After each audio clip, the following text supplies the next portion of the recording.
to get on that? I had one.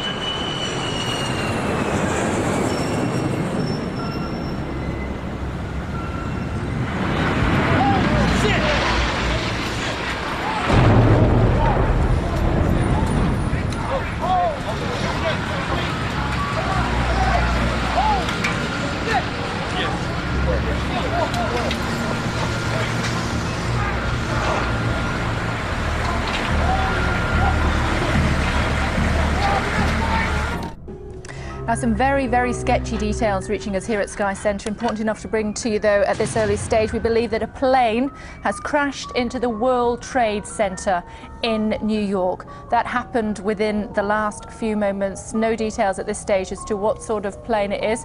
It could well be a large plane. We are hearing reports of a 737, not yet confirmed yet, although it is a jet. More as we have it. Let's have a look what CBS News is saying, our colleagues over in America. Southern tip of Manhattan, you're looking at the World Trade Center. We understand that a plane has crashed into the World Trade Center. We don't know anything more than that. We don't know if it was a commercial aircraft. We don't know if it was a private aircraft. We have no idea how many were on board or what the extent of the injuries are right now. Oh my God. I woke up this morning, there was a major explosion. I thought that it was thunder or something. And then I saw all this paper falling and I thought there's a ticker tape parade. And I look out on Broadway, I think it's a ticker tape parade. And then I turn and I see this.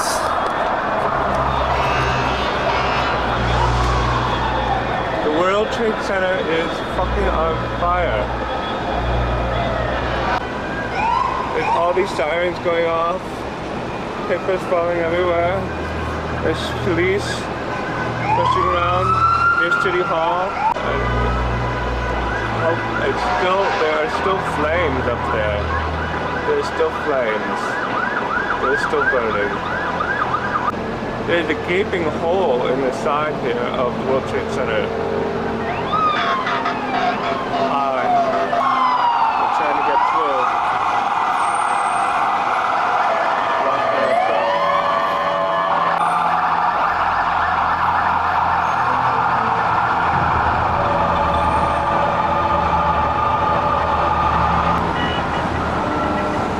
Getting the hell out of New York, that's probably what they're doing.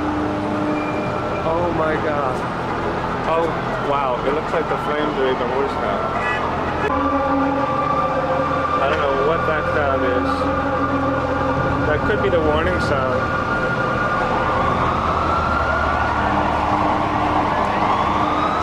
You know, there would be thousands and thousands of tourists down here right now, all going to Trinity Church and Battery Park.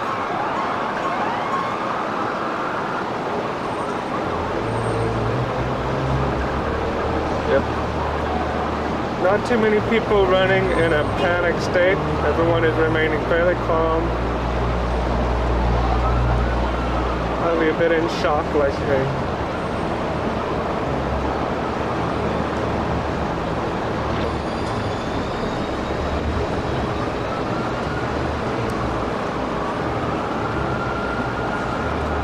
I best not do this too long.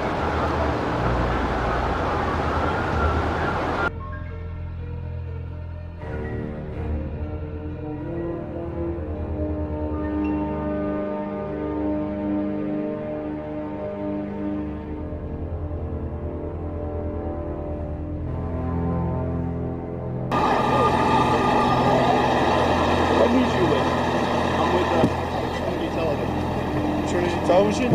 I worked down on B1 in the World Trade Center. What happened? And the whole place just filled up with smoke. I popped our ears, we couldn't hear anything down there. Now I was told the 737 jet hit the building all the way up. The flames are still coming out of the Trade Center on the top. Say it again? I was told the 737 jet hit the building, but we're down on the B1 level. We work down there. The whole place filled up with smoke and everybody's ears popped. It was like unbelievable. It was like the whole place is clogged up like a thunderstorm full of smoke. I know we was in the basement and To the picture from our chopper now arriving at the scene. Jim Friedel in Hoboken said it appeared to bank sharply and smash directly, perhaps purposefully, into, oh my goodness, Oh, God. there's another one. Oh my goodness, there's another one. Seems to be on purpose. Oh my goodness, now you...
Let's get them stuff is still falling. Let's get out of here.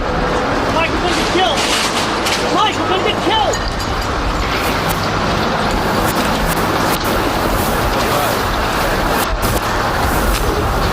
Mike! Mike! Mike, stay out of the path.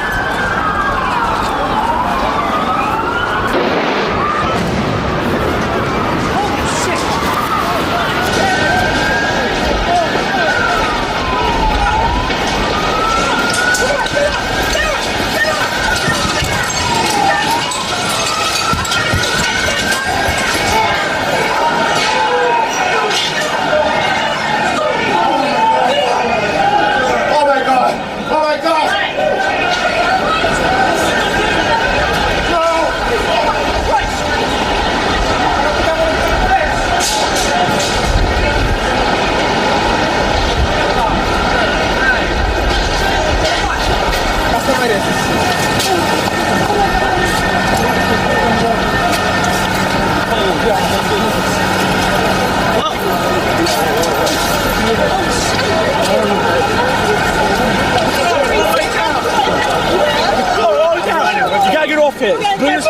Keep going, all right? Keep going. Keep going, go.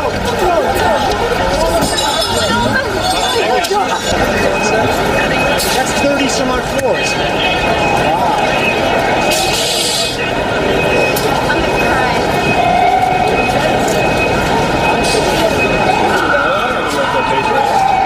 There's 2 planes. 2.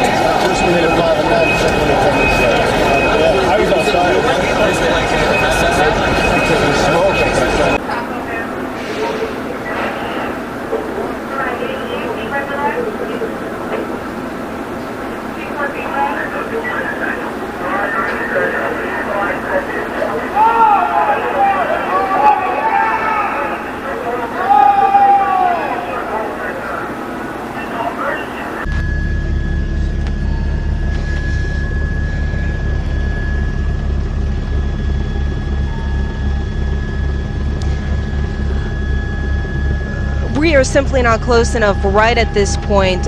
We are following the smoke in the air right now. There are several boats and watercraft, as we can see, in the river right now. We'll try to get a better vantage point and see what we can see on the ground. It's a little difficult from the air because the buildings kind of shadow the streets, but no doubt a lot of activity on the ground right now.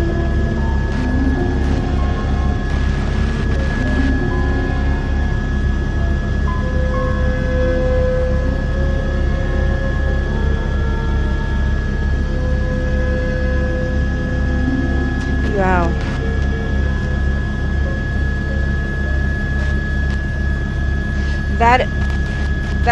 That apparently does look like it is in the other building at this point. Again, just a few minutes ago, apparently a large plane, according to that vantage point from Hoboken, that as you look at the picture from our chopper now arriving at the scene, Jim Friedel in Hoboken said it appeared to bank sharply and smash directly, perhaps purposefully, into, oh my goodness, oh God, there's another one. Oh my goodness, there's another one. This seems to be on purpose. Oh my goodness, now it's obvious, I think. Both towers appear to be structurally sound, and not only small pieces of debris are circulating in the air around it where the explosions occurred. The buildings themselves seem to be intact as far as their structure is concerned. There's been talk over the years about the threat of terrorism making the buildings fall down onto the streets. But I can reassure everybody that they seem to be holding up fairly well while efforts are going forward to fight the fires and whatever happened in those two towers. Now we can see smoke emanating from many of the floors of the two towers. We see to the left of your picture there, smoke coming out of the floors above where the plane crashed into. I believe that's the north tower that we're looking at there. Thousands of people gathered where I am here at City Hall Park, in front of City Hall, just watching what's going on.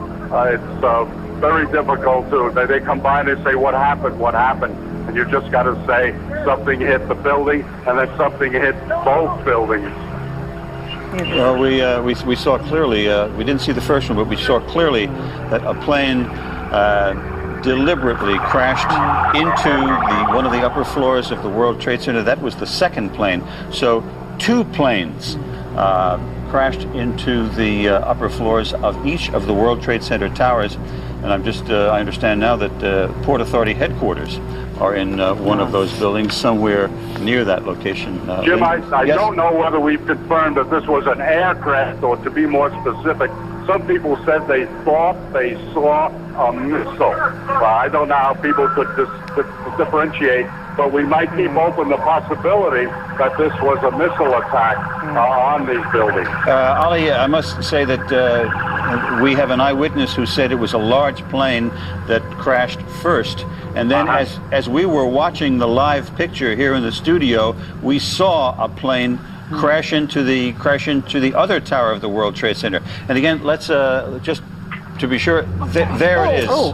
There it is. The plane went right through the other tower of the World Trade Center. That is a very hard thing to watch. And clearly untold carnage must be the result of those suicide terrorist activities. That was a large commercial jet. The gentleman, Jim Friedel, the gentleman from Hoboken who was watching, said the first one looked to him like a 727. Well, look at the wingspan, the swath it cut through the towers. Yeah, lots of speculation, no doubt. And for years, we have been talking about security from terrorists here in this major city. It makes you wonder how, if it indeed were two planes, we did see one, how did they manage to get into the area and to you just wonder, hit the plane like that. these are all They the hit things that buildings. we're going to have to be, that are going to have to be answered. How could two large planes just that quickly get out of control from our local? Presumably commercial aircraft. Now, we can't speak to the first one, but that second aircraft that went through looked like a large twin-engine or three-engine jet.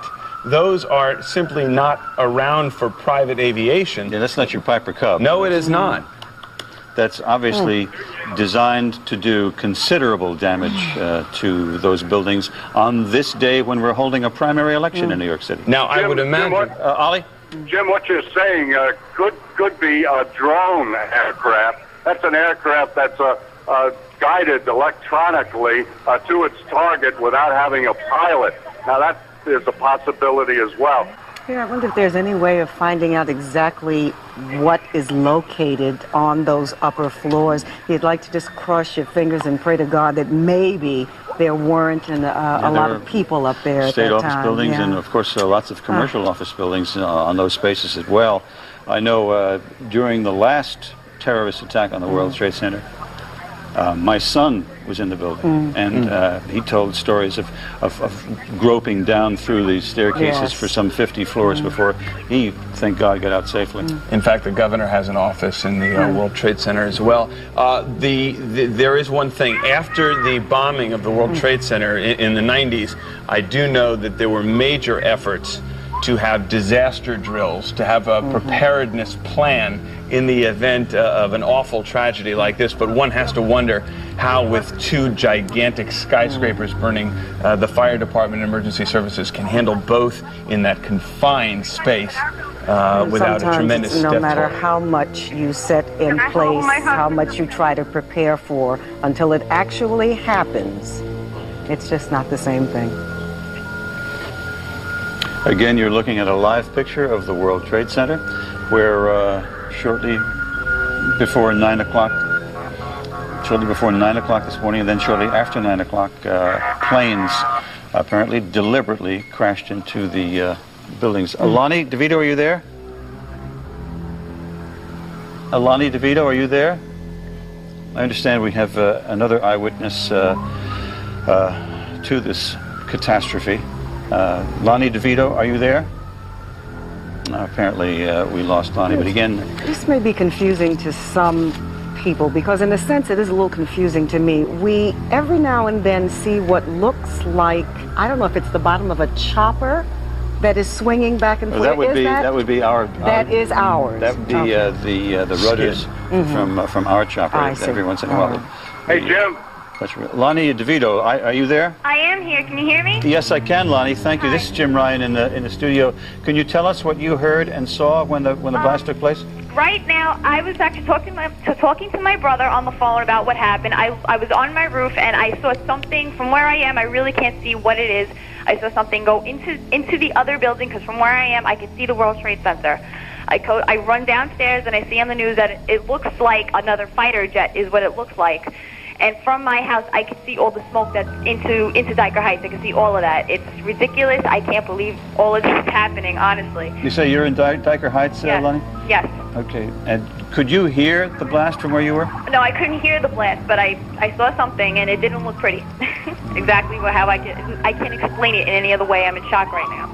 All right, Lonnie. Thank you very much. Appreciate it. So obviously visible but not audible from way out in Dyker Heights. Hey, Jim? Yes, Ollie. They appear to be getting water on this fire. If you can see the South Tower, the black smoke is getting progressively lighter. This indicates steam, which indicates that fire authorities are getting water on the flames. In the meantime, flames are still spitting out from both towers. Now, while the whatever hit the building crashed in the north side of the North Tower, we see flames coming out of the east side.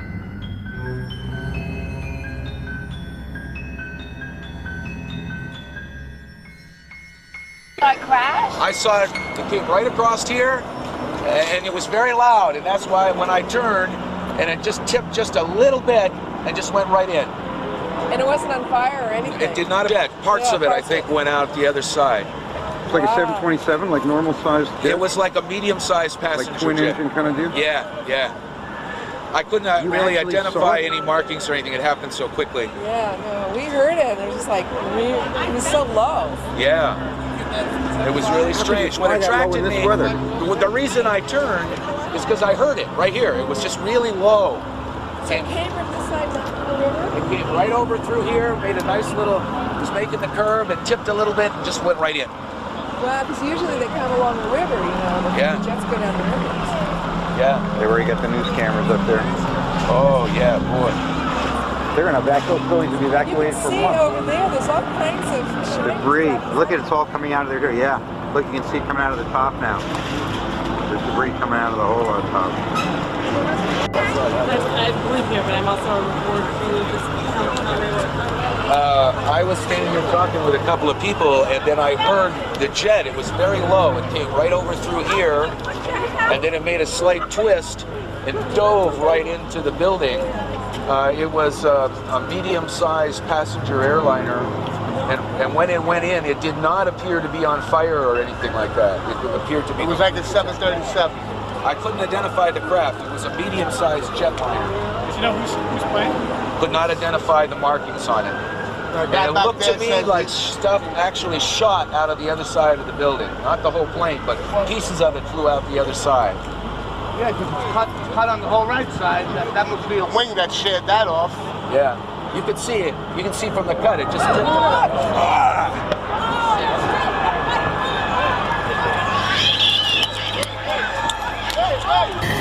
I'm doing this, Dad. How's that?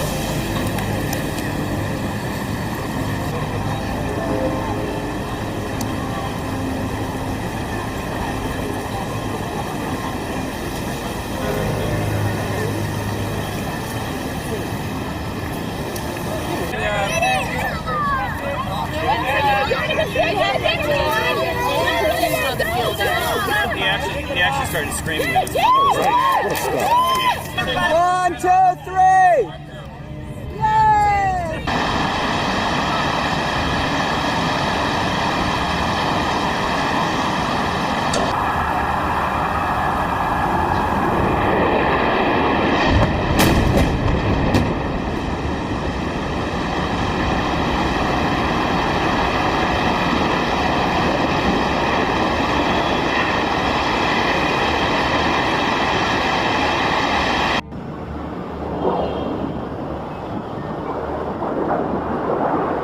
Holy shit! Holy shit! God! Holy shit!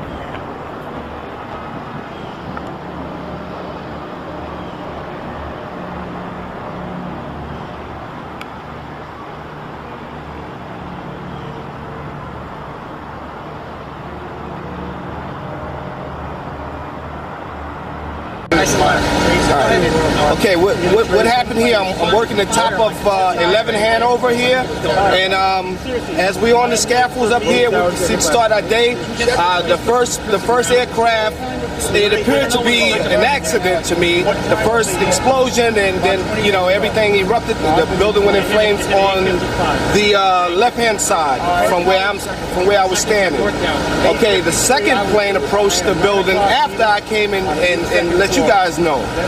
The second plane, I went back upstairs, and the second plane flew directly into the right side of the building, hit head-on shot right into the side of the building. I mean, we have a huge hole. We have a lot of dead American people up here, and we need answers. We need answers now. We need answers from the president. We need answers from our government. We need to get to the bottom of this. We need to stop it right now. We have a lot of dead Americans up there. Okay, this is a tragedy. Can't believe it, man. Your name? My name? Yeah. My name is Dwight. Dwight. Okay, Dwight. Chef. Chef? Yes. Dwight. Yeah, nice see it. No, I was supposed to be on the 82nd floor for a 9 o'clock meeting, and I was about 10 minutes late to get there. And they're telling me now that planes were going through the 82nd floor area. So I guess I was kind of covered by somebody up above. There's no way. I mean, I'm late for the meeting. Somebody told me to be that way. There's no meeting. This guy's got something to say. And your name, sir? Steve. Steve Hausch. Hausch? Yeah, Steve Hausch. Spelling? Hausch. H-A-U-S-C-H. I just, oh man. What did you see, sir? How are you? Just look in my eyes. We were on the 34th floor of this building right here, 48 Wall Street. And we heard an explosion. We went up to the roof and we seen one of the towers on fire. So we're up there actually watching the tower on fire, and another plane comes in and hits the other tower, and there was like a ball of flame so big I couldn't believe it. It actually, you felt it in your face. And then it was just like both towers are on fire. Bad fire right now. There had to be a lot of injury in that building. Michael, I'm going to Otis Elevator. Morigi. M-O-R-I-G-I.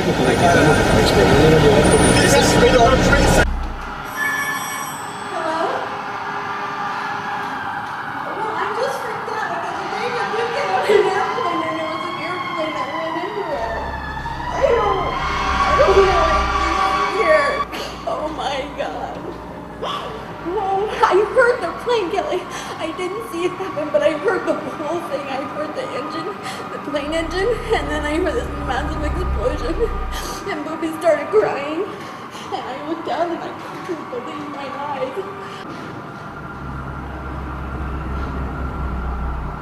Are they saying, you know, I should get off the phone because Dave might be trying to call me because I left a message. I'll call you back.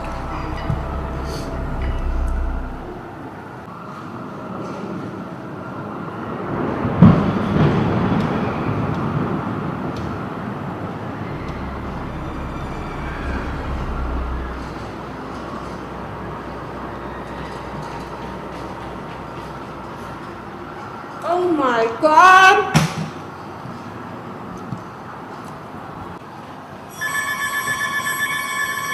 Oh my God!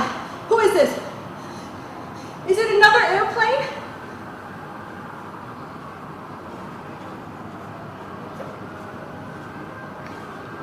Okay, I was watching CNN and then it looked like another airplane.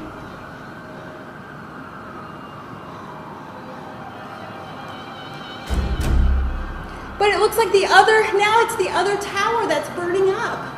It's the other building. I think another airplane crashed into it. I feel like we're under siege. The other tower is now on fire, the other World Trade Center. It was like an airplane that crashed into the other one. I don't know what to do now. What are they saying? Another airplane flew into the second tower, Kelly. I feel like we're under siege. I was watching CNN and there was another airplane and then there was an explosion. Oh my God, now the other one's on fire. I can see both buildings on fire. Because we're under siege. I don't know what's going on.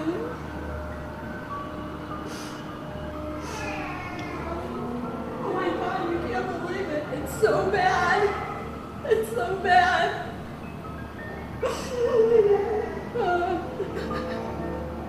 I feel like we're under siege or something and I don't know where to go or what to do. Because of heat. From my apartment, I can see both of them just burning up.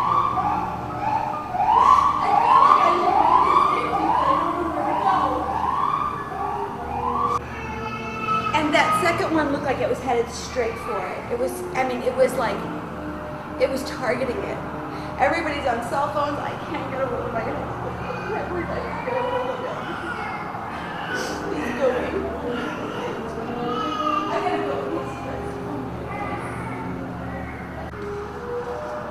It's definitely terrorism. What else would it be? 2 planes.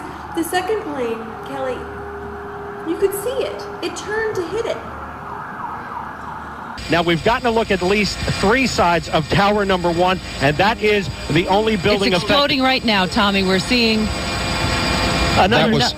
another Apparently plane. that was another plane. We have a witness who we just spoke to a moment ago. We're hearing from Carl Tendler, who was at the Village Apartments in Washington Square. We're trying to bring him on the air. All right, that was a Carl? second plane that just blew? Number 1. It's been another one, Carl. Yes, he hit in building number 1. The other building. Yes, he flew right into it. Describe exactly what you just saw, Yes, please. I saw this jet coming towards the building. He was low.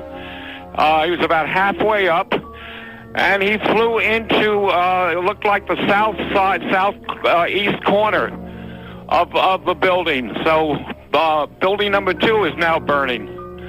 So that's now either one plane or 2 planes flying into each building. One aircraft that just hit the south corner. It looked like a twin-engine jet.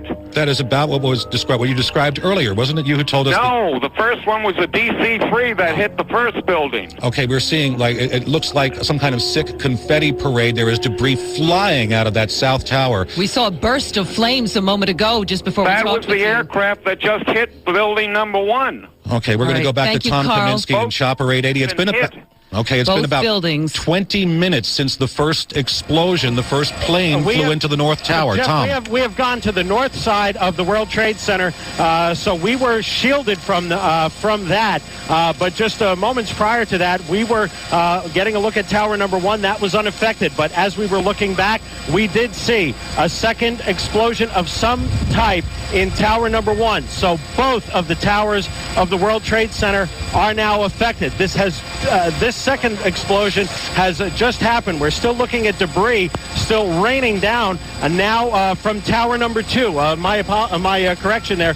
The second explosion just happened at Tower number 2. This is in the general area of where the first one was, but a bit farther down. I want to say maybe about 20 to possibly 25 stories down, and this would be on the northeast corner from what we can see of Tower number 1. So we now have both of the towers of the World Trade Center at this point in flames. And there are some transmitters, of course, on top of one of those buildings, and that is affecting some of our broadcast friends right now. Some of the TV stations are off the air at this point, so we will try to describe what we have for you. Tom Kaminsky, just have to ask, do you have fuel enough to hang with this for a while? We are actually going to refuel and be back with you. In fact, our plan is that we're going to do that right now so we can come back with you. Again, thanks. Tom Kaminsky, it's 9:05 on WCBS New York, and we are covering for you a couple of explosions. Planes have crashed into each of the towers of the World Trade Center just within the last few minutes. I'll tell you what happened, what we saw. We were watching a television monitor. We were watching the smoke, the thick black smoke coming from the gaping holes in the North Tower. Tom Kaminsky was on the air a few moments ago live, and suddenly the TVs went blank for a moment. They came back on with the pictures from the World Trade Center, and there was a second explosion into the other tower. A little bit lower, let's guess, 20 stories below the explosion point on the first tower. And again, people have seen 2 planes, one hitting each tower 20 minutes apart. And I think another, we've had a lot of eyewitnesses calling us in who were able to see what happened. In fact, one of our listeners who called us at 2 different times, who said he saw each building get hit separately by 2 separate planes. Apparently, the first plane was a DC-3. The second plane is being described as a twin-engine plane that went into the second building just a few minutes later.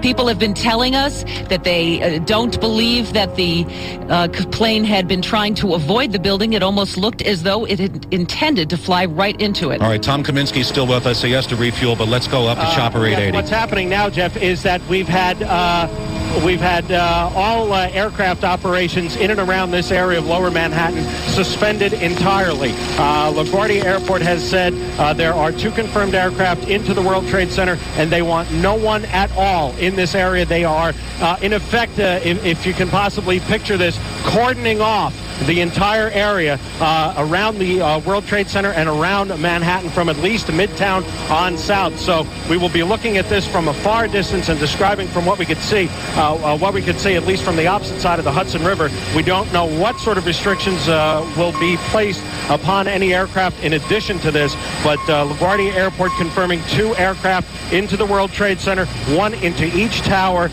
So they have requested that all aircraft leave the area immediately, so we are complying with that. Thank you, Tom Kaminsky. We appreciate everything you've done so far. We hope you'll be back with us shortly after catching a drink for the helicopter. One thing we have yet to discuss is the people inside the World Trade Center. The business day had started. Plenty of people were likely in their offices when all this happened at about 9:15. 9:15 or so as people are coming in the elevators. Roughly 50,000 people, as we know, work at the World Trade Center complex. More than just the two buildings, there are many that are low-rises beneath. In those two towers, there are a tremendous number of people, and there are gaping holes and flames flying from some of the upper floors. We wish we could tell you exactly what was going on inside. We don't know if this is ominous or not. Certainly communications would be cut at a time like this. The transmitters atop the building have shut off some of the TV stations here in New York City. The question is, with no communication from inside the building, what has happened to the people on those upper floors? We haven't heard from any witnesses inside the World Trade Center. Let's take a little listen now for a moment to CBS 2, which Ladies is and gentlemen, back on the air. it's hard to fathom another accident. It's indescribable as to why any of this has happened. We can't put words in the FAA's mouth or any flight tower information, but you're seeing what we're seeing.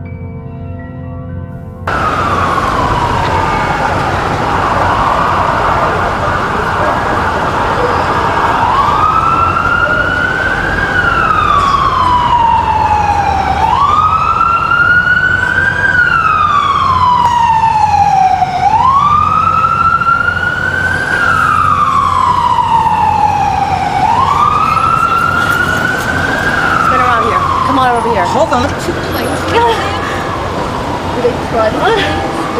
Second one looks like a military. What? Second one. Military plane.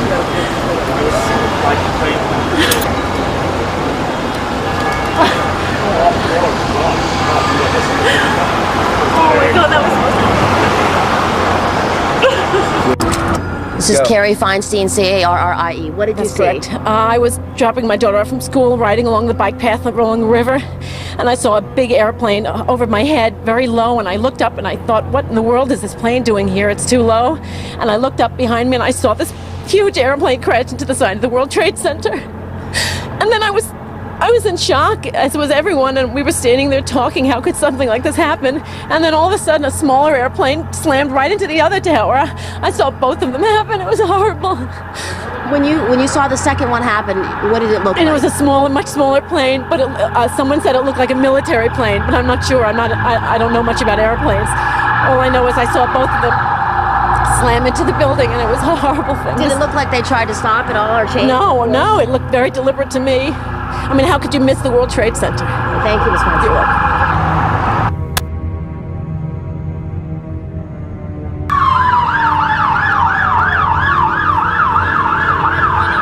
Press lines are right there. We can't get any closer?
What did you see? I was coming outside of my apartment in the morning, and I heard a loud buzzing. I looked up, plane's like maybe 100 feet up, went straight, or more than 100, and just crashed. The first plane hit there, blew up.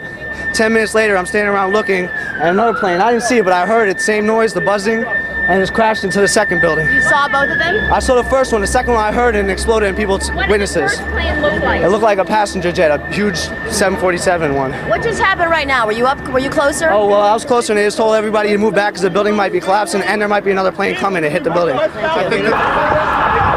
phone?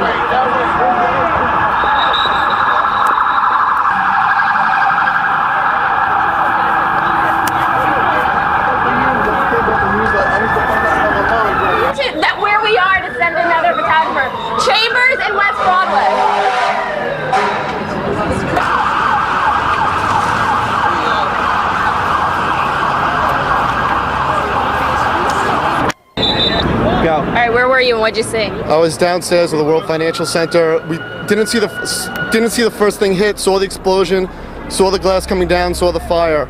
We were sitting there watching, saw the second plane come in, came in low, directly into the center of the second building, right through. Clearly looked like an attack. I don't know if I would have done it. It definitely was. It looked intentional because it came in low and aimed for the center of the. It looked like it aimed for the center of the building. What's going through your mind when you see a plane crash into the World Trade Center? All I was thinking about at the time was I was worried about the people. You started seeing some really disturbing things. Some people trying to get out of the building and by jumping. You saw people jump. I did see people jump. I personally saw about 6 people, and I think that's when I was done, and I had to get away. What's your name? Keith Goldstein.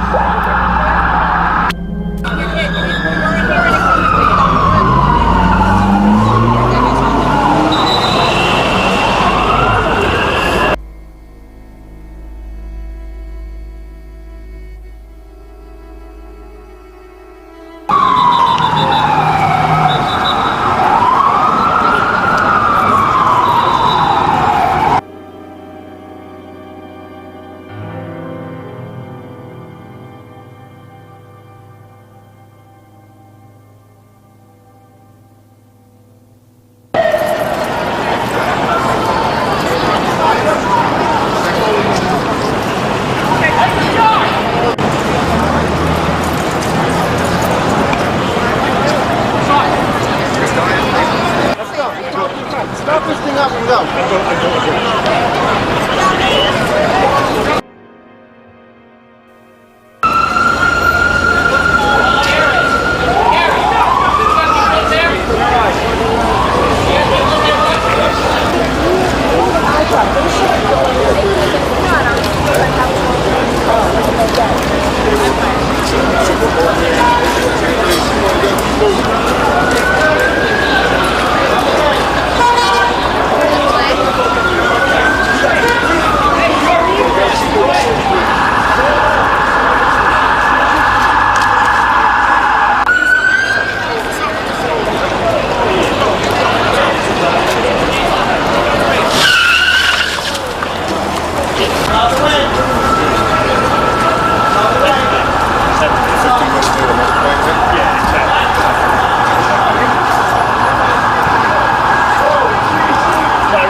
No, that's what they said. That's what they said. What did they say? Another plane might be coming, so. Okay,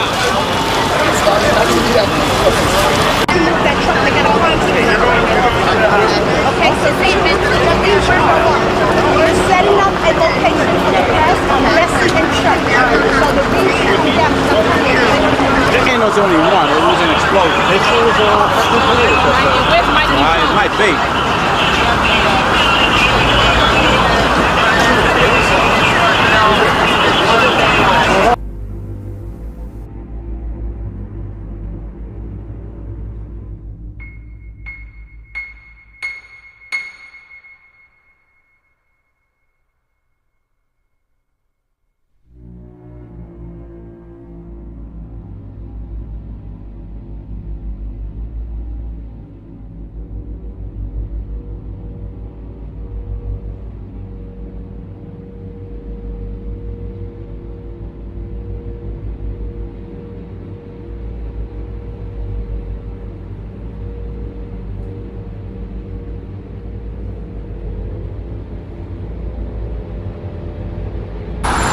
We didn't see the first one, but that we stopped, and then while we're watching the first one, the second one, it looked like a plane, but I'm hearing that it wasn't, but that had to be the explosion that flew everything out, and it looked like a plane went flying by, but on the second one.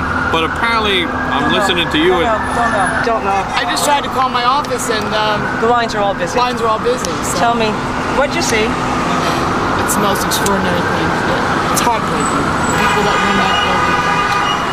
It's scary. I work at the World Financial Center right across the street, and I'm just speechless. It could have been my building. My heart goes out. Did you see a plane go? I did not see a plane. I didn't. They said the plane hit the first building. The second building just exploded. I just saw a big explosion. That's all I watching it. I'm watching it. I'm speechless.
exciting for me to be here. I want to thank Ms. Daniels for being a teacher. I want to thank Gwen for being a principal.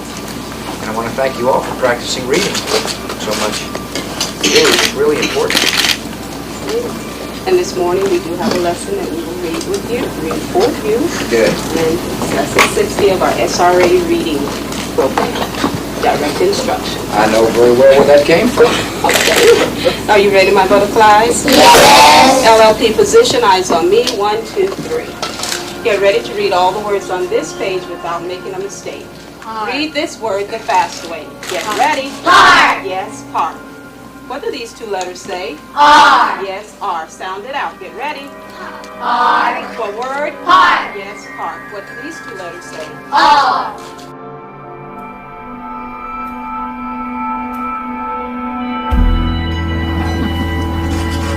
Get ready to read all these words on this page without making a mistake. Look at the letter at the end and remember the sound it makes. Get ready. Kite. Yes, kite. Get ready to read this word the fast way. Get ready. King. Yes, sound it out. Get ready. King. Sound it out. Get ready. King. What word? Kid. Yes, kid. Boys and girls, sound this word out. Get ready. Seal. What word? Seal. Yes, steal. Read these words the fast way. Get ready. Play. Yes, play. Get ready. Must. Yes, must. Let's read these words the fast way without making a mistake. Get ready. Kite. Yes, kite. Get ready. Kit. Yes, kit. Get ready. Seal. Yes, steal. Get ready. Play. Yes, playing. Get ready. Must. Yes, must. Boys and girls, speak your reader up from under your seat. Open your book up to lesson 60 on page 153.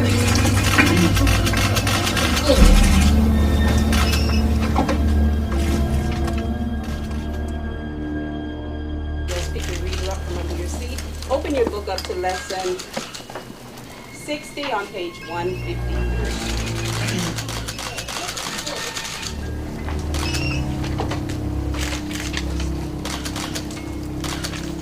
At the count of 3, everyone should be on page 153. If the yellow paper is going to bother you, drop it. Thank you. Everybody touch the title of your story. Fingers under the title. Get ready to read the title, The Fast Way. We're waiting for one member. Thank you. Fingers under the title of the story. Get ready. The pet goat. Yes, the pet goat. Fingers under the first word of the story. Get ready to read the story the fast way. Get ready. A girl had a pet goat. Go on. She liked to go running with her pet goat. Go on. She played with her too. Try it again. Get ready from the beginning of that sentence. Get ready. She played with her goat in her house. Go on. She played with her goat in her yard. Good job. Go on. But the goat did some things that that up. Get ready. Try it with but. Get ready. But the ghost did something that made the girls that mad. Go on. The ghost ate things. Go on.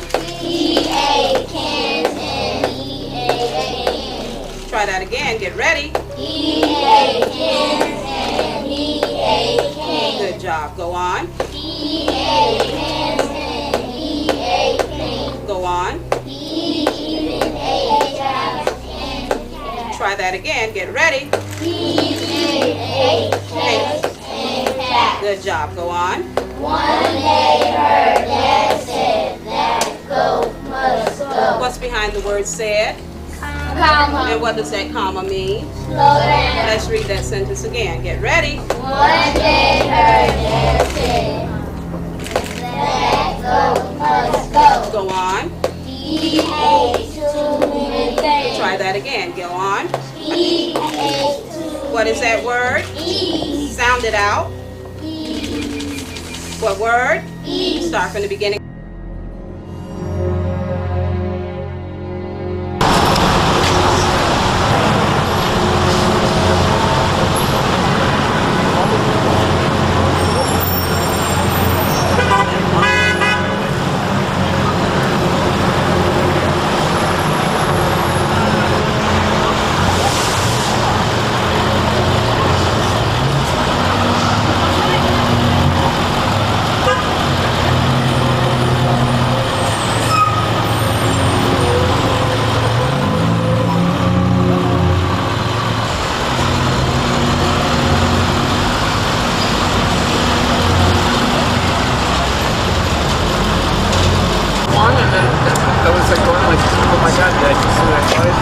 New York Stock Exchange has been shut down.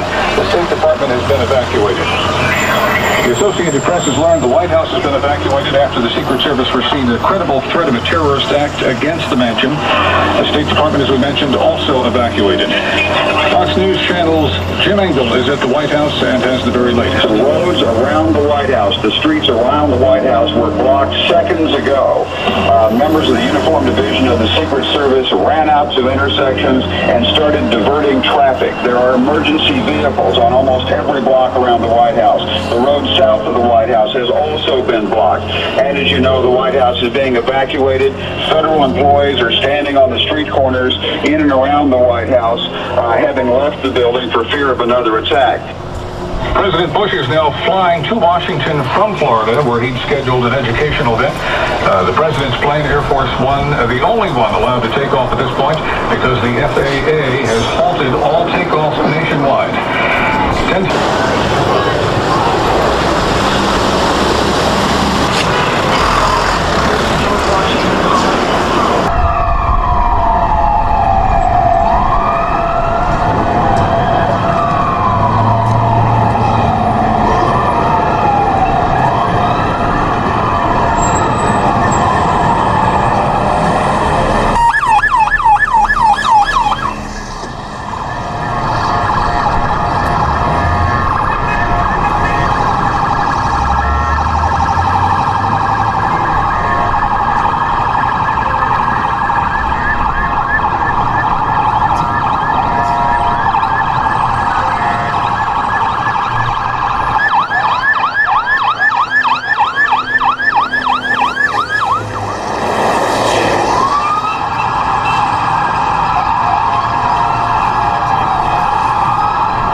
woke up and looked out the window and saw the World Trade Center like stuff flying off of the World Trade Center.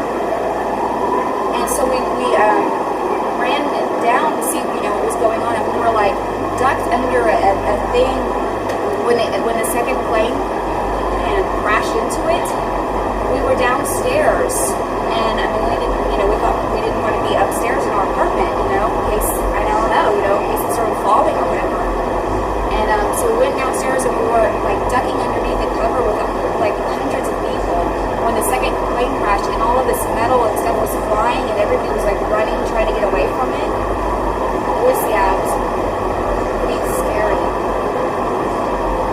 No, nothing. Well, just like a little debris and stuff. No, nothing is damaged. Mostly it's just like paper and stuff like that. There's like all this paper flying off the building, and it's. Here's the World Trade Center after 2 planes hit it today.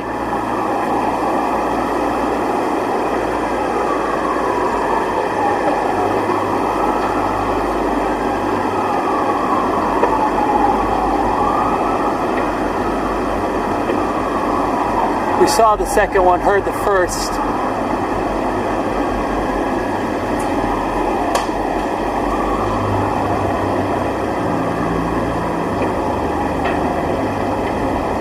Lauren, I want to get out of here. You hear creaking and stuff.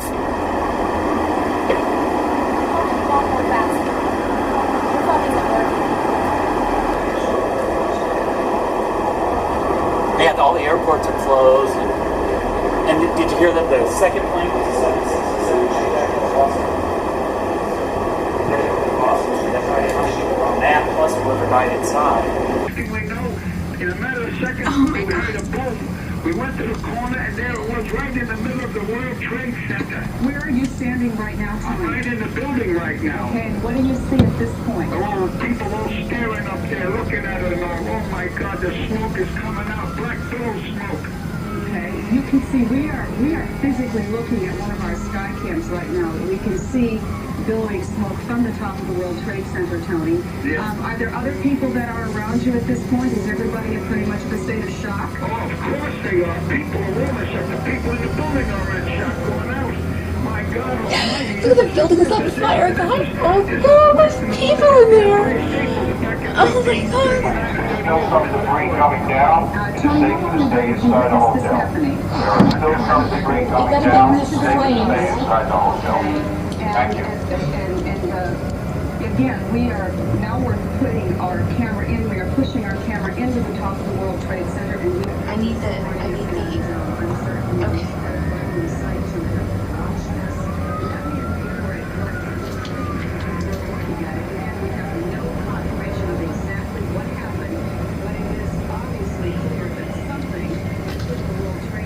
Outside, and it is dangerous. Yes, please stay inside the hotel, within the hotel. Okay, thank you. In terms of injuries or fatalities, we have absolutely no information about that at this point in time. All we can tell you is that something obviously crashed through the World Trade Center, and Hi, Kevin. My name is Kevin. There have been some reports it might have been a 747. Others have told us it could be a medium-sized jet of some sort. Both towers appear to be structurally sound, and not only small pieces of debris are circulating in the air around it where the explosions occurred. The buildings themselves seem to be intact as far as their structure is concerned. There have been talk over the years about the threat of terrorism making the buildings fall down onto the streets. But I can reassure everybody that they seem to be holding up fairly well while efforts are going forward to fight the fires and whatever happened in those two towers. Now we can see smoke emanating from many of the floors of the two towers. We see to the left of your picture there. Smoke coming out of the floors above where the plane crashed into, I believe that's the North Tower that we're looking at there.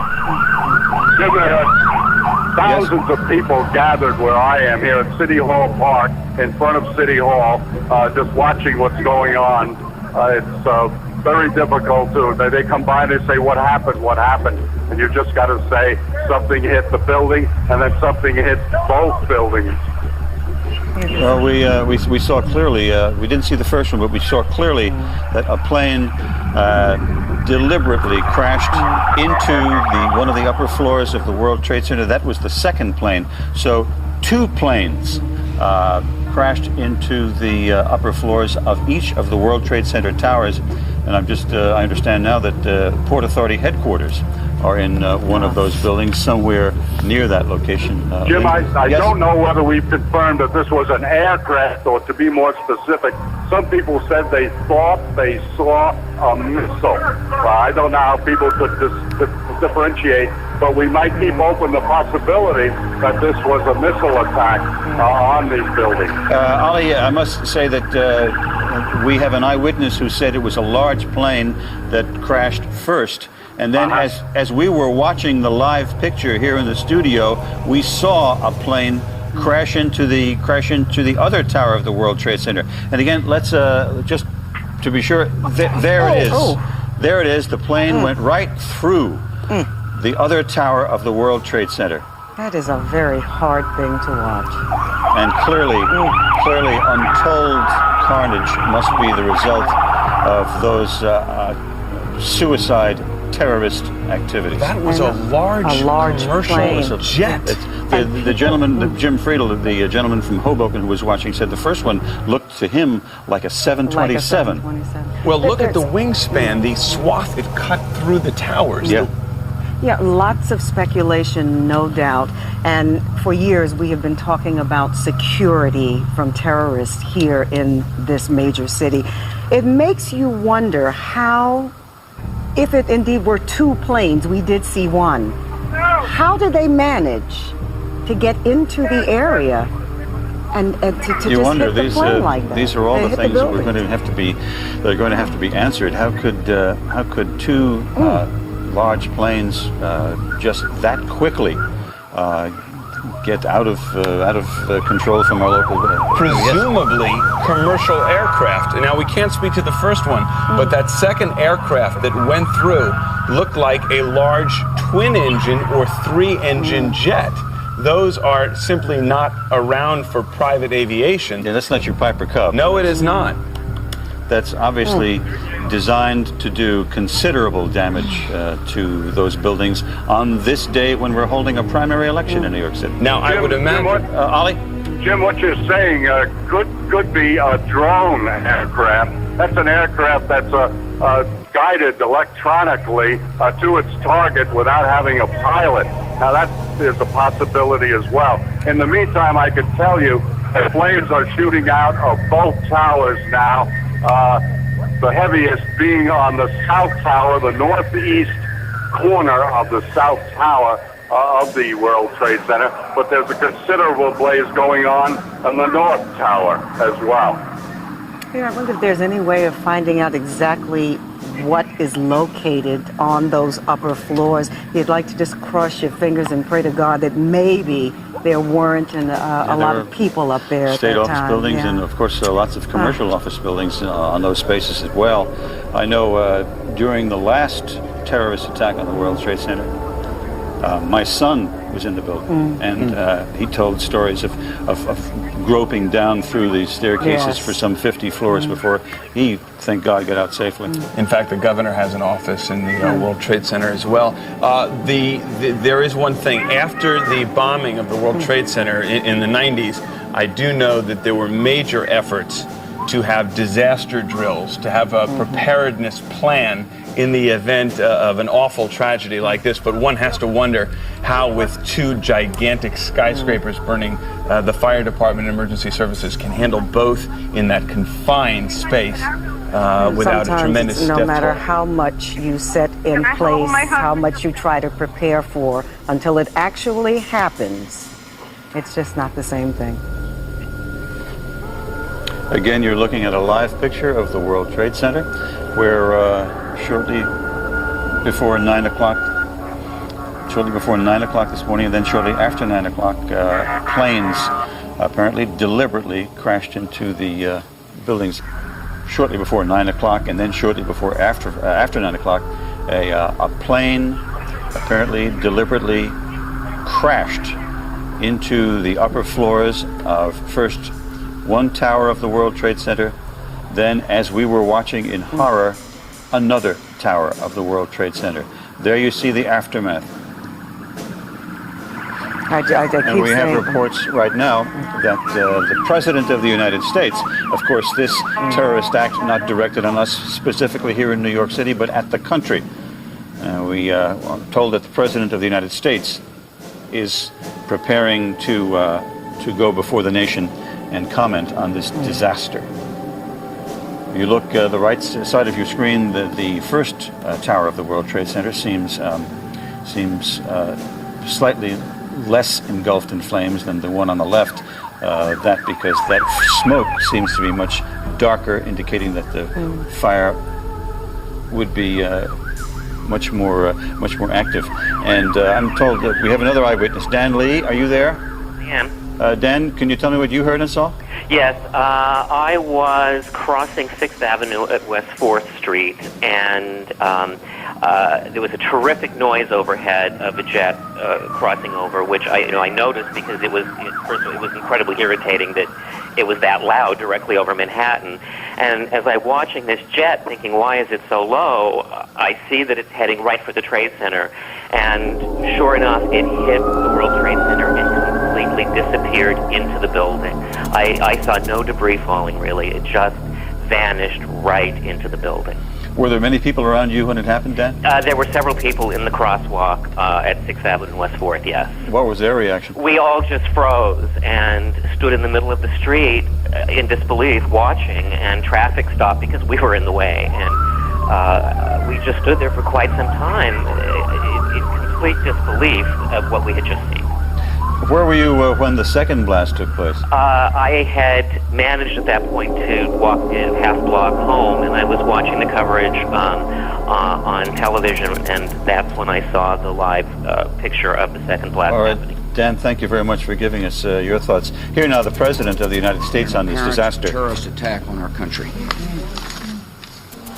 I have spoken to the Vice President, to the Governor of New York, to the Director of the FBI, and have ordered that the full resources of the federal government go to help the victims and their families, and to conduct a full-scale investigation to hunt down and to find those folks who committed this act.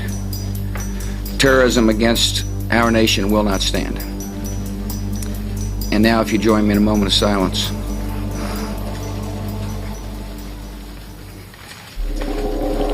May God bless the victims, their families, and America. Thank you very much.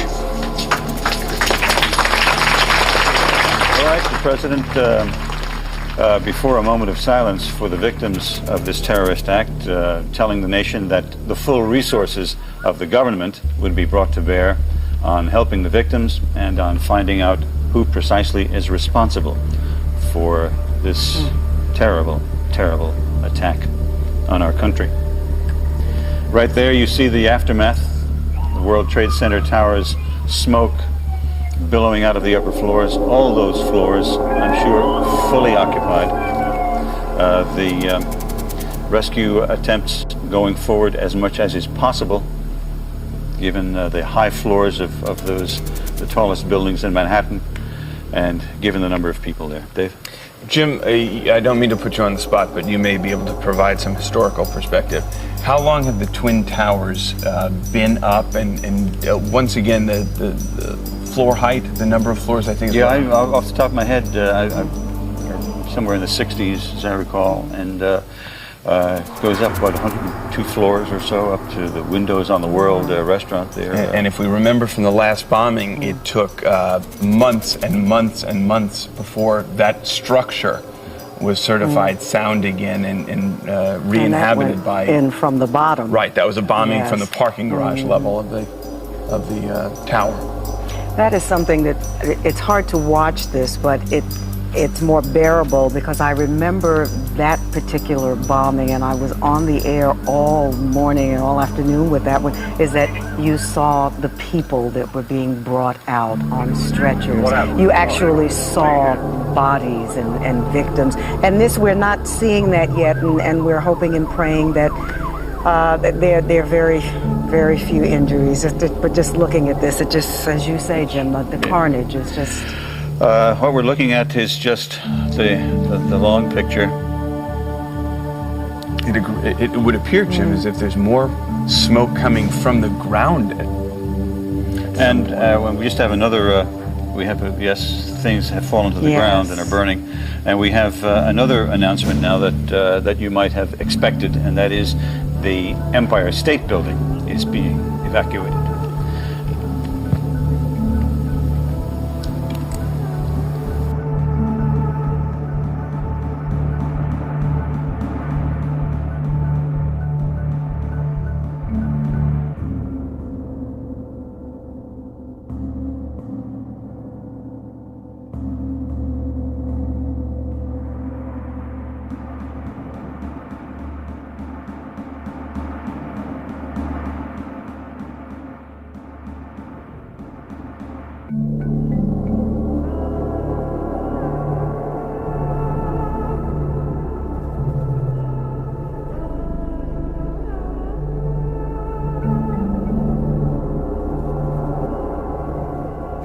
I'm told, Mr. Chaffee, that we have is it a picture of the Pentagon? Let's just take this is a picture of the central military headquarters of our country, the Pentagon of the United States. Apparently the president... This is the president's plane taking off from Florida, where he had been heading back to Washington to deal with the emergency. Mr. Jaffe, Dave, you had a question? Well, two things. Number one, I was going to ask Mr. Jaffe, you said you're either based out of Fairfax or your company is down... we have our company's in New York and in Falls Church, Virginia. Okay, Falls Church, Virginia. You would very well know, as anyone who flies into the Washington area, what's stunning about the Pentagon attack is the airspace. While we do have a wide open country, the airspace around the Pentagon, the White House, the national monuments down there is extremely restricted. So number one, does it surprise you that an aircraft was able to get into, literally right into, the Pentagon? And number two, does it surprise you, since the attack on the World Trade Center back in the early 90s, that this has taken so long for terrorism to once again return to our domestic locale? If you recall, over the last few years, there have been a number of people interdicted coming out of Canada, coming out of Brunswick, coming across various parts of the northern country, where people have been caught with the components to make the bombs. So it doesn't surprise me that we are the target of an attack. It surprises me that it's taken as long for us to suffer what we've suffered, and it creates a very heightened awareness of what we have to do now. The question becomes, do we sacrifice our complete freedoms in order to not suffer this? There's got to be a balance. I'll just interrupt you for a second, Mr. Jaffe. Just want to report to our viewers that we have reports now that the Capitol and the Treasury and the White House are being evacuated in Washington. Where? Okay, we have a report. Rescue Engine 335, Rocket. Rescue Engine 335. You're aware of the explosion? Yes, we're aware of the explosion. We heard that it was a plane down. Can you confirm? We're not positive, but we are responding from supposedly the area of the 14th Street Bridge. Engine 101, did it crash over in the area of the Pentagon? Is that correct? Well, we're looking at the confirmation on the location. Engine 108, we have a report of a plane crash somewhere in the area of the Pentagon. We're trying to get further. I need you to go over to 1 David. 1 David. Confirm plane down. 14th Street Bridge area. 101 Dawson, we saw it go down. Engine 101 saw it go down. 105 is on the scene. I have a plan. Report. The Pentagon. Everybody back! Everybody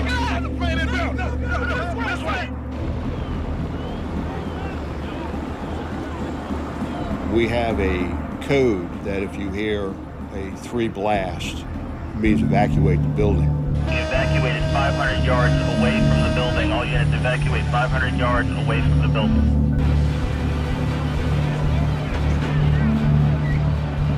Get back! They got another inbound flash!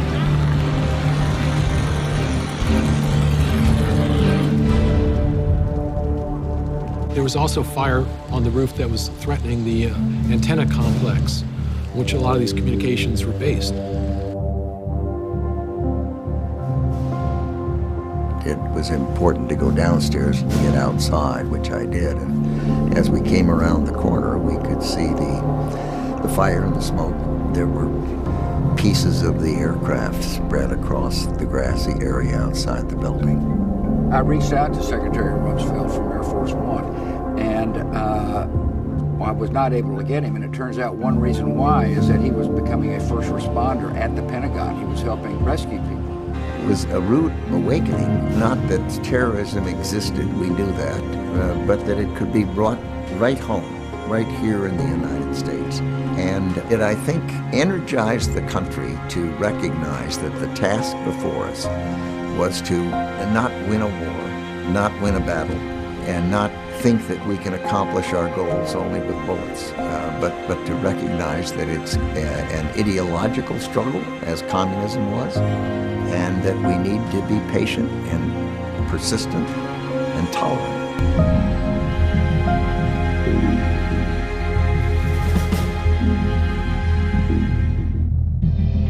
The Pentagon has served for more than 60 years as a symbol of power in defense of freedom. A 5-sided fortress to safeguard the American.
the news it's flooding into us, and we're trying to get out to you best we can, bits and pieces.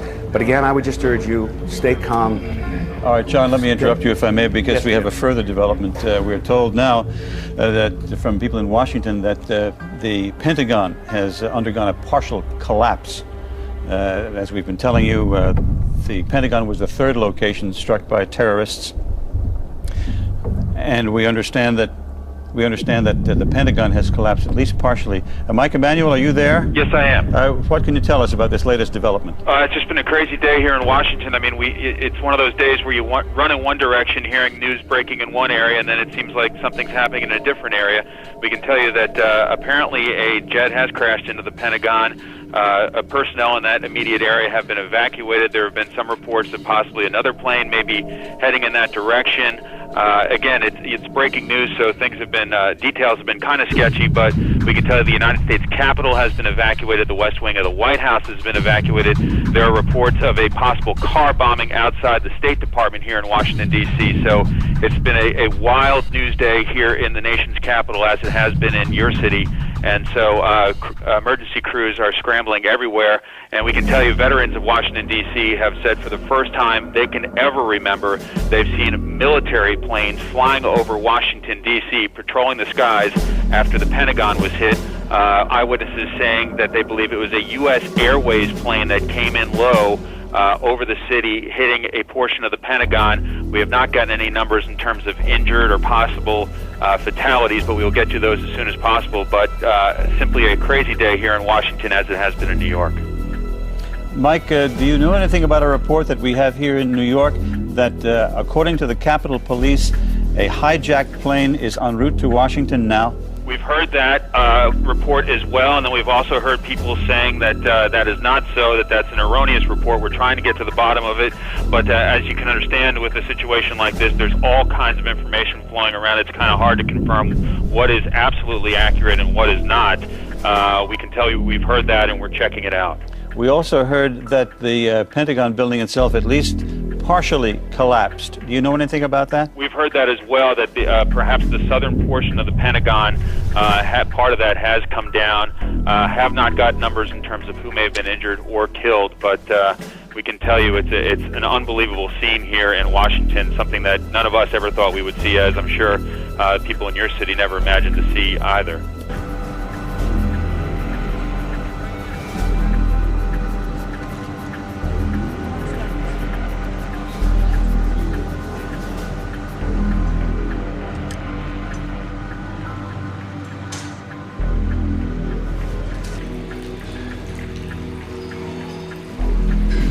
Obvious is over there. You have a section of the wheel, one of the wheels.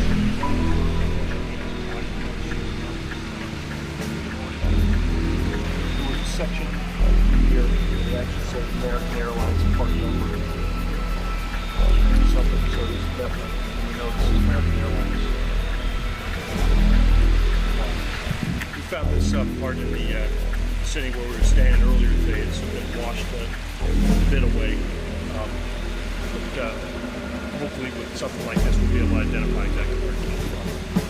And maybe that'll help us later on in the investigation, find out exactly what the aircraft is. Actually, this comes through the airport here.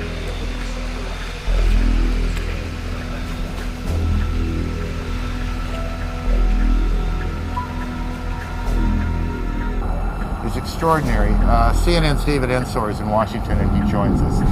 David? Aaron, I'm talking to U.S. officials who are obviously working on who is responsible for this.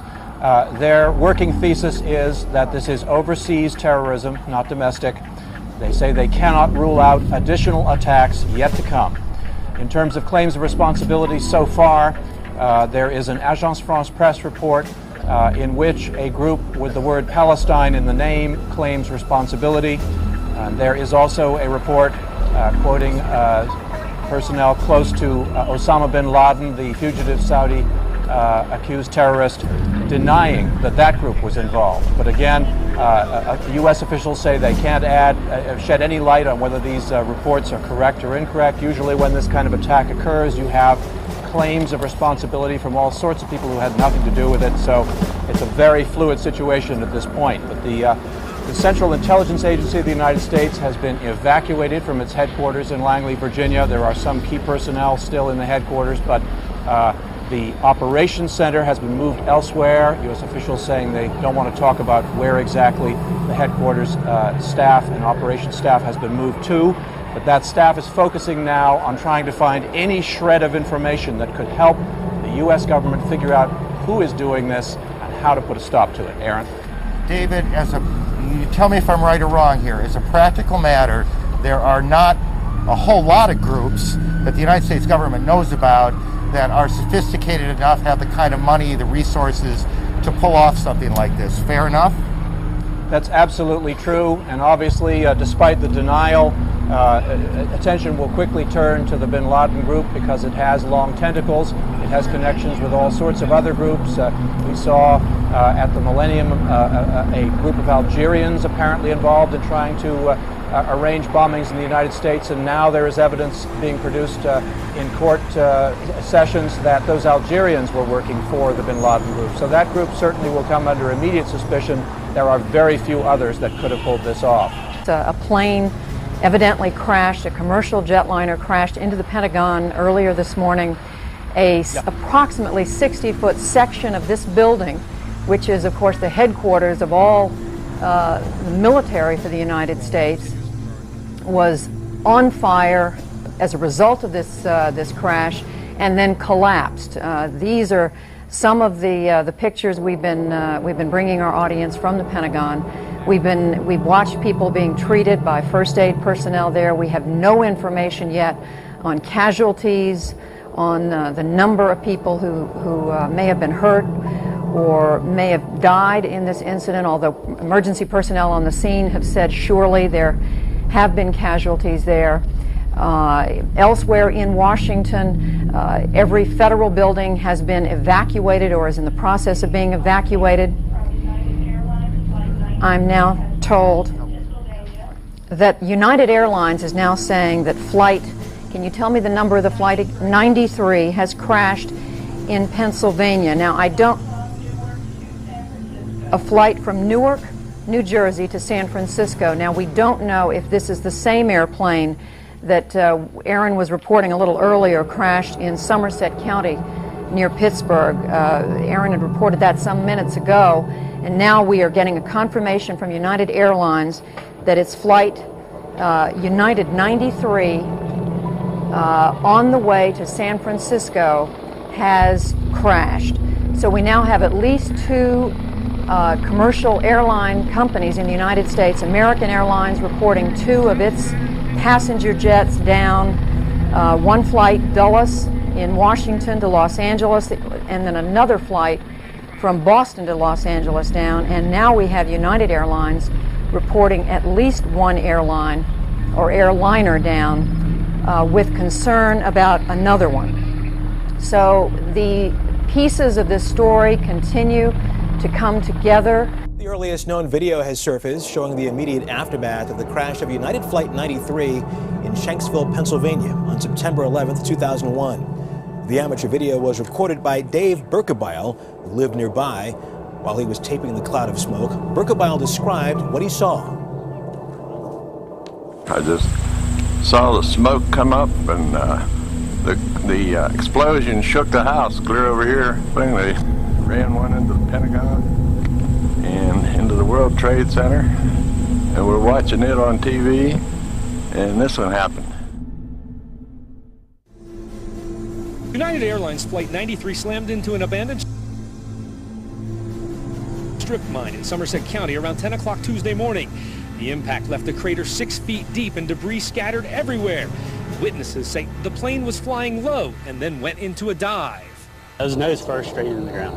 Was there an explosion? As soon as it hit the ground, it exploded like a big mushroom cloud. It made like a turn, a real sharp curve, and it just went down, nose first down, and then went down behind the trees, and then after that, I heard an explosion, and up came the smoke. No, I was not. I was driving. This man heard the explosion and rushed to the scene. He took these pictures shortly after the crash. 3 small pieces of debris. Did you see any victims or anything? No. And we're trying to keep everybody back from that crime scene until such time as we determine whether or not this is an act of terrorism. But needless to say, what has occurred in the United States today, this may possibly be. The FBI is heading the investigation, and agents have already confiscated a 911 audio recording of a cellular call that was placed to the Public Safety Department in Greensburg Tuesday morning just before the plane crashed. The caller said he was a passenger on United Airlines Flight 93 and that the plane had been hijacked. A dispatcher told me that the caller said there was an explosion, and the phone then went dead. We have recovered the 911 tape from Westmoreland County. We're going to be reviewing it, analyzing it, and I'm not prepared at this point in time to say what was on the tape, but we have taken possession of that tape.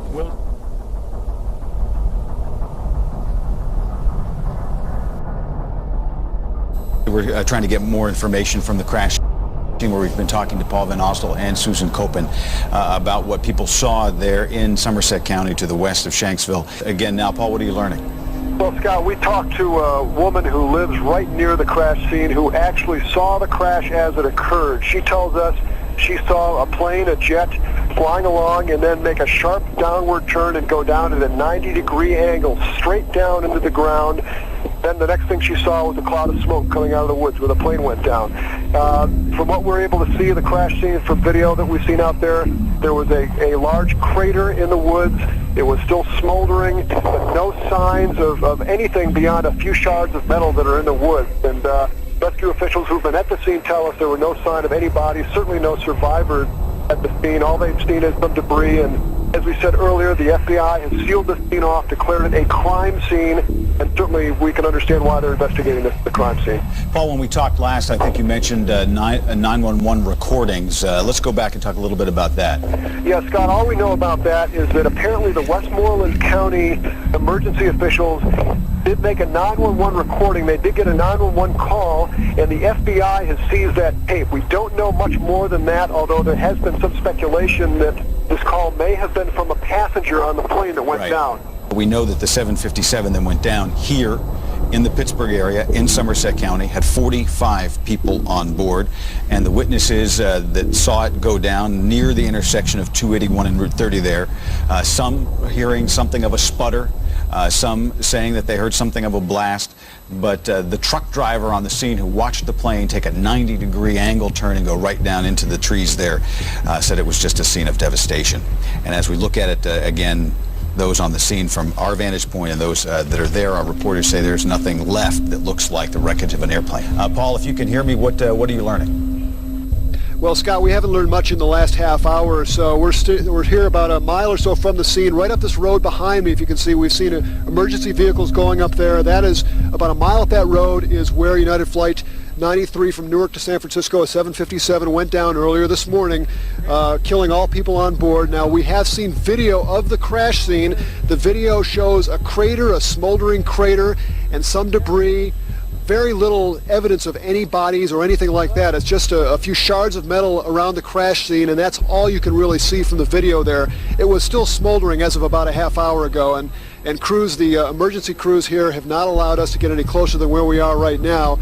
We're waiting for more word on exactly what might have happened. As we reported earlier, there is a 911 tape that has been confiscated by the FBI. This 911 tape was recorded in Westmoreland County. We're not sure exactly what is on that tape, although we've heard reports that it may be a 911 call made from somebody aboard this plane. Again, all we know here at this point is that they're treating this as a crime scene. The FBI is here, the ATF is here, certainly all the local emergency personnel and the state police are here, and they have roped this scene off behind me about a mile back there in the woods as a crime scene. We also talked to a witness, a woman who lives right down the street here, who says she saw the plane go down. She says she saw the plane nose down at about a 90-degree angle, go straight down into the woods, and then she saw a plume of smoke come up out of the woods, and that's all she saw. She went out to the scene immediately and was not able to see any bodies or anything, just basically what we saw in our video, which was that crater out in the middle of the woods. State police came over with a map to show us exactly where this crash scene is. We are in Stony Creek Township, which is 8 miles east of Somerset Borough. They had an X on the map showing us exactly where the plane went down. We do have video of that from the scene. Basically, all you can see is this gigantic crater in the ground. There was a little bit of fire, at least the video that we had, a little bit of fire coming out of that crater, a little bit of smoke, and it was sort of a fielded area that was flat, not a lot of vegetation, and then it hit a wooded area where the plane went down, where that crater is located. And if you take a look at the trees in that area from the video that I was looking at, the trees are snapped, burned, singed. You can see that there was definitely a massive explosion there. Witnesses say they saw a fireball go about 500, 600 feet up into the air. But the amazing thing is when you take a look at that video and when you talk to these witnesses, people who were there on the scene just seconds, minutes after this plane went down, they said you couldn't even see that a plane went in there. The biggest piece of a plane that they could find was about 5 feet, and that's about it. No sign of any bodies there. No sign of a massive plane is what you think of when you've seen some video in the past of plane crashes. Susan, do you have any updates? Have you seen any new authorities or officials or investigators arriving by this time?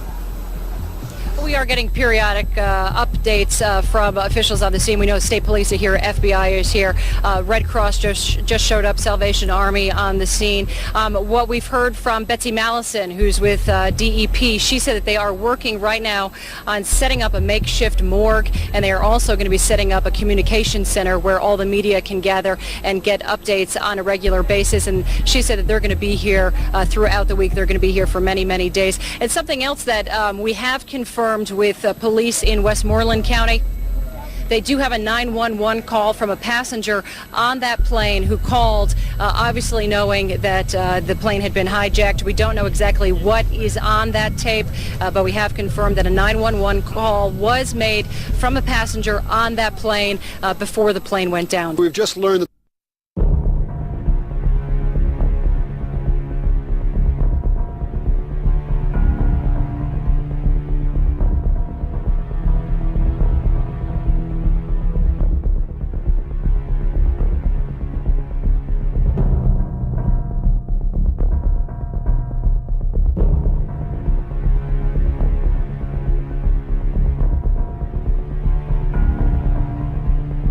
police are about to hold a news conference where they're going to update us on exactly what they've seen out there at the scene so far. We've also learned that there from pictures that an individual took at the scene that the actual size of this crater is 45 or 50 feet wide and about 45 feet deep. But even at that, no sign of any debris that this individual saw at the scene. Now let's look at the sound bites that we got earlier from the individuals who actually witnessed the crash. You're first going to hear from a coal miner. Working out in front of the shop, what we were doing, and working on a piece of equipment, and we heard this noise in the sky. My friend and I looked up and said, "What's that?" And just going over basically over the horizon of the hill was this plane. It was completely upside down is what it was. The tail fin was down, and it was going in at a sharp ascent, probably more than a 45-degree angle, closer to a 90-degree angle. I heard the plane sounded extremely low, a lot of noise coming from it, but the engines were running. I then saw the plane coming down at almost a 90-degree angle, maybe an 80-degree angle, and the next thing I saw was a big fireball and smoke. I immediately called 911 as soon as I saw the plane was going to crash. We saw the plane basically in an inverted position, going in at a steep angle, and knew it was going to hit, and next thing was over the horizon, there was a big, huge fireball. It was extremely loud to the point where it was almost shaking the windows in my house. And I heard a lot of noise, like screeching or squealing. So you could tell that it wasn't a normal airplane sound. I am Michelle Wright here, just about a half a mile from the crash scene, along with Mike Clark. We are in Stony Creek Township, that's right in Shanksville, where the plane went down around 10:01 This morning, the flight left Newark at around 8:01, and from all indications, it is a massive federal investigation behind us, again, about a half a mile from behind us. It's a very sobering scene here, and I can tell you this, too. There is no, it's not very populated at all. It's a very rural area. We wanted to tell you that.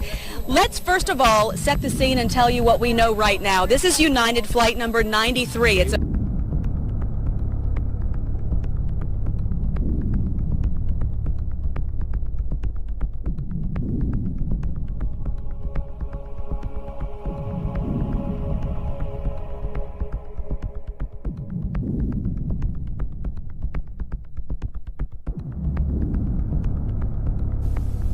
It sounded like normal. Yeah, it sounded like normal plane. It was just flying too low. Well, it's probably anywhere from 40 to 50 feet above me. Any strange sounds? No, it sounded like it was running fine. And then seconds later, United Airlines Flight 93 crashed into an old strip mine in Stony Creek Township. Lee Purball works at a salvage yard near the crash site. He saw it go down. It just went straight into the ground. It was in like a... It was in a dive? Yeah, well, not a complete dive. It was like coming in like a landing type thing. Big ball of fire, mushroom cloud. We saw the big fireball and then the big puff of smoke and heard the explosion. Purball and several co-workers then rushed to the scene, but there were no survivors. The impact left a crater 6 feet deep and debris scattered everywhere. The biggest piece of I found 2 pieces. They were anywhere from 4 to 5 feet. We have numerous troopers here on site. Our role right now is to preserve what we consider a crime scene. The 757, carrying 38 passengers and 7 crew members, was headed from Newark to San Francisco. A 911 dispatcher in Greensburg told me he received a cellular phone call at 9:58 Tuesday morning from a man claiming to be a passenger on board the plane. The man said he was in the bathroom and the plane had been hijacked. He repeatedly told the dispatcher it was not a hoax. The caller said he heard an explosion and saw smoke. The phone line went dead. We have recovered the 911 tape from Westmoreland County. We're going to be reviewing it, analyzing it, and I'm not prepared at this point in time to say what was on the tape, but we have taken possession of that tape.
Pennsylvania State Police. I'm the Area 3 Commander. I will tell you what I know right now concerning this incident. Needless to say, this is a great, great tragedy when you couple this with what happens throughout the United States today. For right now, the Pennsylvania State Police have secured the crash site. This crash site is being looked at as a crime scene. It may be too early to say whether this is directly related or not, but until we can rule that out, this is considered a crime scene. As such, we have the scene secured, we have troopers, we have a perimeter set up. I'm bringing in state police horses later on to make sure that no one gets into that site. For right now, we don't have an exact count of how many individuals may have perished in this airplane crash. We're still waiting for confirmation, so rather than give you false or misleading information, when I find that number out, I will let you know. Standing next to me, I have Wells Morrison. He is with the FBI Mon Valley office. The FBI, since this may be an act of terrorism, has primary jurisdiction. We are assisting the FBI. Right now, I want to bring in our reporter, Paul Van Osdal, and I want to ask you this, first of all. what were the first impressions of the people who got to the scene first? Well, Michelle, we talked to some people, and they really thought it was some sort of a crash, some sort of an accident. They rushed to the scene after hearing the explosion, and what really struck one of the people we talked to was the fact that rescue personnel were being shooed away from the scene by police. And after listening to the news conference earlier this afternoon, we were able to understand why. Emergency crews were on the scene within minutes of the crash, but it quickly turned from a rescue operation into a criminal investigation. For right now, the Pennsylvania State Police have secured the crash site. This crash site is being looked at as a crime scene. One critical piece of evidence was not at the scene. We have recovered a 911 tape that was placed into Westmoreland County, into 911 Center, and we're going to be reviewing that tape and analyzing it. Craig Conroy is an aviation expert. What is going on now 2 miles behind us at this crash scene? Well, the NTSB will be on board doing everything, obviously looking for those black boxes as well as the decontamination of the site because of the carnage that's there. There's obviously the chance of contamination. Yes, at this point, we're not prepared to say it's an act of terrorism, even though it does appear to be that. We're going to be getting more information just in the next few minutes. A news conference is set to get underway right over here. We should be getting an update from state police, from the FBI, and we're told that Governor Ridge is on his way here to the scene as well, so we should be hearing the latest on the official version of events. And Michelle and Mike, it's really a horrific scene out there, and we just certainly want to get more information out to people as to exactly what happened. Hopefully we'll be getting more of that shortly.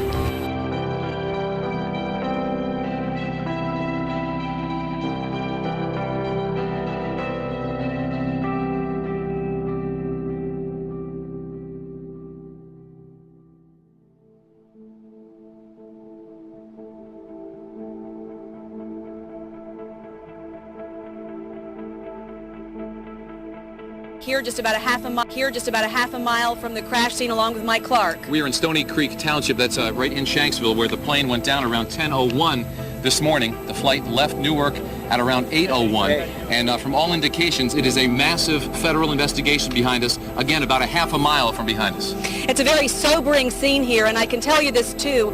There is no. It's not very populated at all. It's a very rural area. We wanted to tell you that. Let's first of all set the scene and tell you what we know right now. This is United Flight number 93. It's a huge Boeing 757. It left Newark, New Jersey about 8:01 this morning. Then about 10 o'clock, a passenger dialed 911.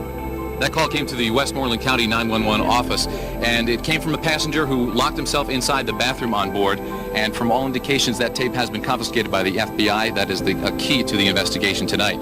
Our first reporter on the scene was Marcy Cipriani. She's going to join us right now to tell us what she saw at the crash site. It is a very unusual site. Yes, I was actually at the site just about 30 minutes ago. I boarded a bus with state police, went down this road behind you, and for the very first time, we took a look at where that plane crashed. The crash site is 2 miles down a dirt access road behind what used to be an old abandoned strip mine called Diamond T. From our vantage point, a quarter of a mile away and hours after the early morning crash, you can still see the site smoking and the investigation, the details still coming in. There's nothing in the ground there that you could see. If you went down there, it would look like a trash yard. There's nothing but tiny pieces of debris. According to State Police Captain Frank Monaco, they believe the plane was traveling southwest when he hit just behind me and created an 8 to 10 foot deep hole. Police also tell me most of that debris, though, ended up in the woods behind me. In those woods are where the FBI says lie their answers. It's a lot of pieces of metal and aluminum and whatever the case may be, fabric. A scene more visible moments after the crash when nearby residents ran to the scene, taking these telling pictures in disbelief. No, I just was in the area and I heard a boom and I followed the smoke over to the crash site and came upon this. Very amazing pictures 7 hours after that crash site, Mike. It really is incredible, and what stark contrast it is to the pictures we're seeing in New York with all the smoke and the flames. The crash scene here is so different. It's just a massive hole to prove the deaths of those 40 people. Are authorities talking to you at all about why there was not the smoke that we saw in New York? No, actually, they're being pretty tight-lipped about that. However, the FBI says they are looking at this as if it were a terrorist attack. That is about as much as they're saying with us right now. My name is Lyle Papinka. I'm a major. We take our responsibility very seriously, and the prime responsibility of the Pennsylvania State Police is scene security and to assist the FBI in any way that we can with this investigation. To that end, we have approximately 130 troopers working a day shift and approximately 150 troopers working a night shift to ensure that only authorized personnel are allowed at the crime scene. In addition to that, we also have the mounted unit, our helicopter units, and other personnel from the Pennsylvania State Police to ensure security as well as to assist the FBI with their forensic search. As Agent Covington said, we expect to be here several weeks, and our commitment is to make sure that the sanctity of this place where 45 souls were lost, as well as the possibility of gaining critical evidence to solve crimes too heinous to even discuss or think about, is accomplished. As investigators continue searching for pieces of the plane and human remains, family members of the victims have been visiting the crash site. They did leave some flowers, they left some photographs, and they left United States flag, which they said was for all those who had perished, not just their family member. On Friday night, just before 11 o'clock, the FBI rushed the cockpit voice recorder to the National Transportation Safety Board in Washington, D.C. It was discovered around 8:25 Friday night, buried 25 feet deep in the crater caused by the crash. It was described as investigators who recovered it as being in fairly good condition. We're obviously very hopeful that it'll help immensely in the investigation. In a crash such as this, there is extreme fragmentation. No remains that we have seen are complete. And forensic anthropologist Dr. Dennis Dirkmet says so far he's discovered only bone fragments. But he says using DNA, x-rays, and dental records, he's confident that all of the victims will be positively identified. The Somerset County coroner says it will take time. We do understand that these are individuals, and we do understand that they are loved ones, people who are missed. We are sympathetic to that, but yet we're obligated to their memory and also to the families to be as meticulous as possible. Investigators combing the wreckage Thursday afternoon discovered the flight data recorder. It was found in the 8-foot deep crater caused when the plane crashed into this abandoned strip mine Tuesday morning.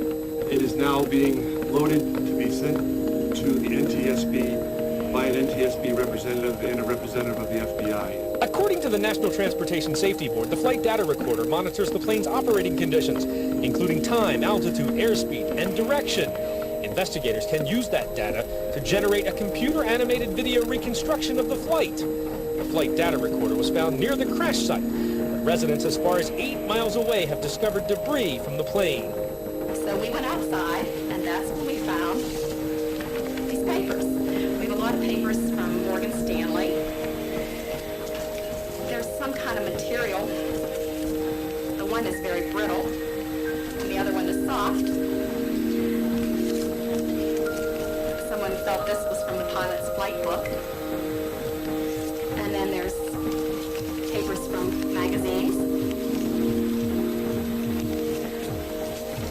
There's an auction, paper of items on the auction. Melanie Hankinson discovered the scorched papers with California addresses and a United Airlines magazine in the woods behind her home in New Baltimore, 8 miles from the crash site.